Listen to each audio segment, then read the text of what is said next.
Well, if you have a carry permit, you could soon be allowed to legally take a handgun into any city or state park. And this time, local governments wouldn't be allowed to opt out. As Fox 17's Erika Lathon shows us, some members of the Metro Council say this time the measure goes too far.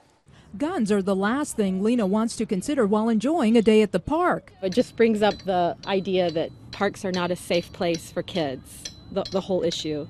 And I don't even want to think about guns in parks. A bill sponsored by Senator Stacey Campfield would allow those with handgun carry permits to take guns into city and state parks. The criminals don't care, so why would we disarm the honest citizens and put them at the mercy of the criminals who don't care about the law? Guns, parks, and children do not mix. In 2009, the Guns in Parks bill allowed local governments to opt out. These are local parks. They are financed by local governments. They are controlled by local governments, and I think they should have some say.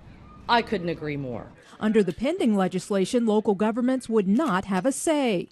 It's a mess between going from city to city and knowing what is a person who's a gun owner supposed to do if they want to visit parks. They have to call the local city to find out what parks, does the city allow it. One councilman says the bill would be impossible to enforce. No one's checking to determine whether they are a carry permit holder.